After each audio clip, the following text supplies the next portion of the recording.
से लेकर दुनिया भर में स्टील, सॉल्ट, कार्स, होटल्स और इवन सॉफ्टवेयर तक टाटा ग्रुप का ये सफर कैसे हुआ, तो चलिए जानते। कहानी शुरू होती है 1800s के आखिरी दिनों में, जब जमशेदजी टाटा ने कॉटन ट्रेडिंग का काम अपने पिताजी के साथ शुरू किया। पर उनका सपना बड़ा था। उन्होंने सिर्फ ट्रेडिंग नहीं बल्कि खुद की एम्प्रेस मिल्स बनाई नागपुर में। पर फैक्ट्री के वर्कर्स रोज काम पे नहीं आते थे, तो उन्होंने क्या किया, उन्होंने फ्यूचर का सोचा और पेंशन, मेडिकल इंश्योरेंस और स्पोर्ट्स डे जैसी चीजें शुरू की। ऐसे आइडियाज जो दुनिया में किसी ने नहीं सोचे थे। काम करने वालों ने महसूस किया कि वो सिर्फ वर्कर्स नहीं, फैमिली का हिस्सा है। और वहीं से शुरू हुआ टाटा ग्रुप का असली फाउंडेशन, इंसानियत और इनोवेशन। अब जमशेदजी ने ये भी समझा कि अगर इंडिया को आजादी चाहिए तो हमें इकोनॉमिक फ्रीडम भी चाहिए। इसलिए उन्होंने कॉटन के बाद सिल्क इंडस्ट्री में कदम रखा, पंचगनी में स्ट्रॉबेरी फार्मिंग शुरू की और मुंबई में बनाया ताजमहल होटल, एक ऐसी जगह जहाँ हर गेस्ट को महसूस हो कि वो समुंदर के ऊपर है और एकदम लग्जरियस फील आए। लेकिन उनका सबसे बड़ा सपना था इंडिया का अपना स्टील प्लांट। 17 साल तक देश भर में लोहा ढूंढा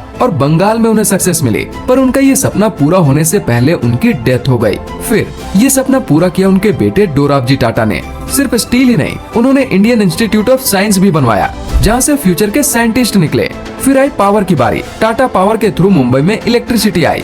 वक्त बदलता गया और टाटा का स्टीयरिंग व्हील आया जीआरडी टाटा के हाथ में। उनका पैशन था प्लेन्स का। उन्होंने इंडिया की पहली एयरलाइन शुरू की, एयर इंडिया। अपनी पहली फ्लाइट वो खुद पायलट बन के ले गए। उसके बाद आई टाटा केमिकल्स, लैक्मे, टाटा मोटर्स और एक के बाद एक नए बिजनेसेस खड़े किए। फिर 1991 में आए रतन टाटा। उन्होंने देखा कि मिडिल क्लास लोग कार अफोर्ड नहीं कर पा रहे हैं, तो उन्होंने लॉन्च किया टाटा इंडिका, इंडिया की अपनी पहली फुल्ली देसी कार। और जब लोगों को एक और अफोर्डेबल कार चाहिए थी, उन्होंने दिया टाटा नैनो, 1 लाख में कार। नैनो तो सही चली, लेकिन उससे लोगों की सोच समझ आई और टाटा मोटर्स ने ज्यादा पावरफुल और स्टाइलिश गाड़ियां बनाई, जो आज मार्केट में छा गई हैं। रतन टाटा का विजन ग्लोबल लेवल पर इंडिया का नाम रोशन करने का था।